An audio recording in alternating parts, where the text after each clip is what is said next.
Breaking చూస్తున్నాం. Telangana assembly సమావేశాల్లో ఇవాళ కూడా బీఆర్ఎస్ ఎమ్మెల్యేలు నిరసనలు తెలిపే అవకాశం ఉంది. అక్క తమ్ముడి పంచాయతీపై ఎక్కడా కూడా వెనక్కి తగ్గొద్దని పార్టీ సుప్రీం నుంచి ఆదేశాలు వచ్చినట్లుగా తెలుస్తోంది. దాంతో సభలో ఇవాళ కూడా నిరసన తెలిపే అవకాశం ఉంది. ఇదే అంశాన్ని హైలైట్ చేయాలనే ప్లాన్లో బీఆర్ఎస్ ఉందట. నిన్న సీఎం ఛాంబర్ వద్ద నిరసన తెలిపిన బీఆర్ఎస్ ఎమ్మెల్యేలను మార్షల్స్ బయటికి లాక్కెళ్లారు.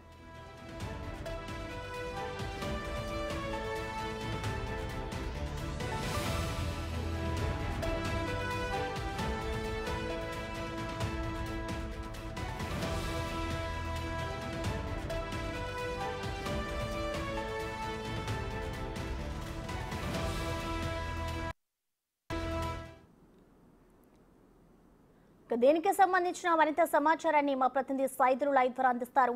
సైదులు చెప్పండి, మనం చూస్తున్నాం గత 2 రోజుల నుంచి కూడా అసెంబ్లీలో బీఆర్ఎస్ నేతలు గందరగోళం సృష్టిస్తున్నారు.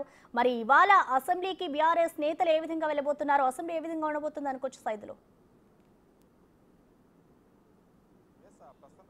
ఈరోజు కూడా వాళ్ళు సబితా ఇంద్రారెడ్డికి సీఎం రేవంత్ రెడ్డి క్షమాపణ చెప్పాలని చెప్పేసి ప్రధానంగా డిమాండ్ చేసే అవకాశం కూడా కనిపిస్తుంది. అవసరమైతే వాయిదా తీర్మానం కూడా ఇవ్వాలని చెప్పేసి కూడా భావిస్తున్నారు. అయితే 2-3 రోజుల నుంచి కూడా సీఎం రేవంత్ రెడ్డి సబితా ఇంద్రారెడ్డిపై అనుచిత వ్యాఖ్యలు చేశారని చెప్పేసి కూడా బీఆర్ఎస్ పార్టీ ప్రధానంగా ఆరోపిస్తుంది. కానీ వాస్తవంగా సీఎం రేవంత్ రెడ్డి ఆ రోజు సభలో మాట్లాడినప్పుడు ఎవరో మీ వెనక ఉన్న అక్కలు మాటలు వింటే ఖచ్చితంగా జూబ్లీ బస్టాండ్లో అడుక్కోవాల్సిన పరిస్థితి వస్తుందని చెప్పేసి కూడా ఆయన అన్నారు. అంటే అది బయట ఉండొచ్చు, ఇంకెక్కడైనా ఉండొచ్చు అనేది అధికార కాంగ్రెస్ పార్టీ నుంచి డిమాండ్ వినిపిస్తుంది. అదే ఈ మన ప్రతిపక్ష బీఆర్ఎస్ పార్టీ నుంచి కూడా ఖచ్చితంగా సబితా ఇంద్రారెడ్డిని ఉద్దేశించి సీఎం రేవంత్ రెడ్డి వ్యాఖ్యలు చేశారు, సబితా ఇంద్రారెడ్డిని టార్గెట్ చేశారని చెప్పేసి కూడా వీళ్ళు బీఆర్ఎస్ పార్టీ సభ్యులు అందరూ కూడా భావిస్తున్నారు. సో దానిలో భాగంగా నిన్న ఖచ్చితంగా సబితా ఇంద్రారెడ్డికి క్షమాపణ చెప్పాలని చెప్పేసి స్పీకర్ పోడియం వద్దకు దూసుకొని వెళ్ళారు. ఎమ్మెల్యేలందరూ అక్కడ కూర్చొని ప్లకార్డ్స్ ప్రదర్శిస్తూ ఖచ్చితంగా క్షమాపణ చెప్పాలని చెప్పేసి కూడా ఆ పోడియం వద్దకు వెళ్లేందుకు ప్రయత్నం చేశారు. సో ఆ సమయంలో మార్షల్స్ అందరూ కూడా అడ్డుకున్న సమయంలో సో వారందరూ కూడా వెంటనే మళ్ళీ బయటికి తిరిగి వచ్చి సీఎం ఛాంబర్ వద్ద, అసెంబ్లీలో ఉన్నటువంటి సీఎం ఛాంబర్ వద్ద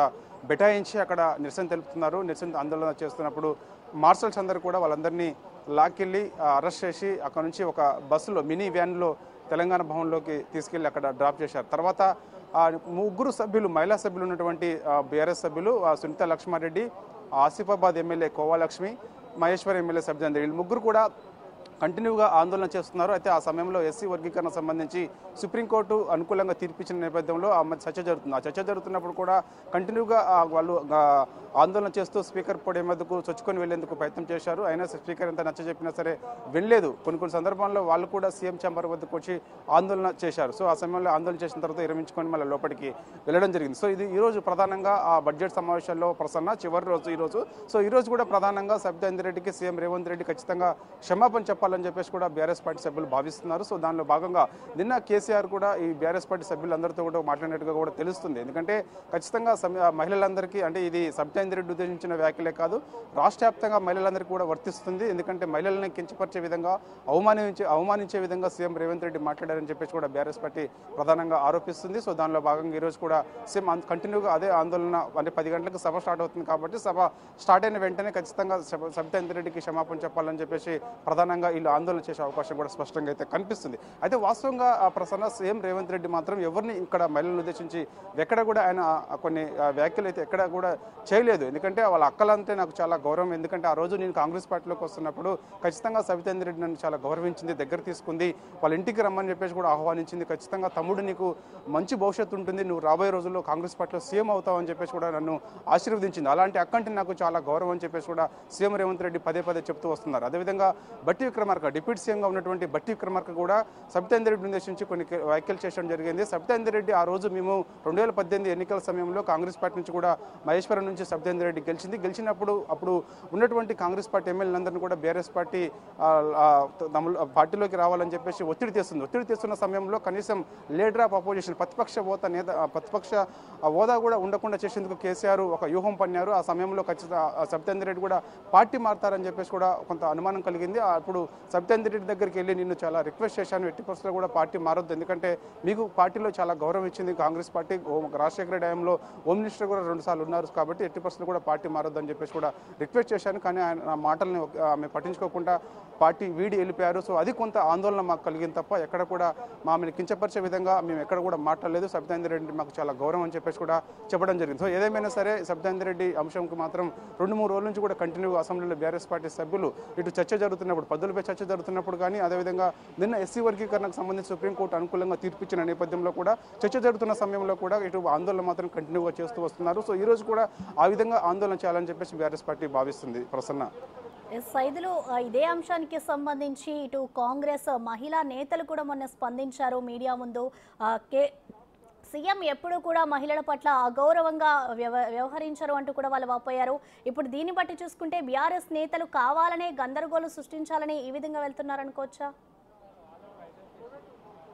ఎస్, ఖచ్చితంగా ప్రసన్న. ఎందుకంటే చూసాం మనము బడ్జెట్ సమావేశాల సందర్భంగా ఎన్నడూ లేని విధంగా ఈసారి బడ్జెట్ దాదాపుగా 2,90,000 కోట్ల రూపాయల వరకు కూడా మనకి బడ్జెట్ కేటాయించారు. వివిధ శాఖలకి ప్రజలకు ఏ విధంగా అవసరం ఉంటుందో అవి అన్ని కూడా అంచనాలు వేసి మరి బడ్జెట్ కేటాయించారు. అయితే బడ్జెట్లో చర్చల సందర్భంగా మొత్తం కూడా గతంలో బడ్జెట్ సందర్భంగా పీఆర్ఎస్ పార్టీ అధికారంలో 10 ఏళ్ల పాటు ఉన్నది కాబట్టి సో ఎన్నడూ కూడా ఆ విధంగా బడ్జెట్ కేటాయించినా కూడా నిధులు ఆ శాఖలు కేటాయించినప్పుడు కూడా ఆ విధంగా ముందుకెళ్ళలేదు. చాలా వరకు కూడా అన్ని కూడా అవన్నీ నిధులు పక్కదారి పట్టించాయి అని చెప్పేసి కూడా ఒక్కొక్కటి కూడా బయటికి వస్తున్నాయి, చర్చ జరుగుతుంది. అయితే గతంలో కూడా కొన్ని రైతు రుణమాఫీకి సంబంధించి 28,000 కోట్ల రూపాయలు మాత్రమే వాళ్ళు రుణమాఫీ చేశారు. కానీ దేశంలో ఎన్నడూ లేని విధంగా 31,000 కోట్ల రూపాయల వరకు కూడా చేశామని చెప్పేసి కూడా చెప్తున్నారు. ఆ విధంగా కంటిన్యూగా చర్చ జరుగుతున్నప్పుడు ఏదో ఒక డైవర్షన్ పాలిటిక్స్ చేయాలనే ఉద్దేశంతో బీఆర్ఎస్ పార్టీ ఈ విధంగా భావిస్తుందని చెప్పేసి కూడా కాంగ్రెస్ పార్టీ ఆరోపిస్తుంది. సో దానిలో భాగంగా చర్చ జరగకుండా, పద్ధతులపై చర్చ జరగకుండా ఒక డైవర్షన్ పాలిటిక్స్లో భాగంగా ఇలా చేస్తున్నారని చెప్పేసి అంటున్నారు. ఎందుకంటే చూసాం మనము రైతు రుణమాఫీ 2వ విడత రైతు రుణమాఫీకి సంబంధించి 1,50,000 రూపాయల వరకు కూడా రైతులకు రుణమాఫీ చేస్తున్న సమయంలో కూడా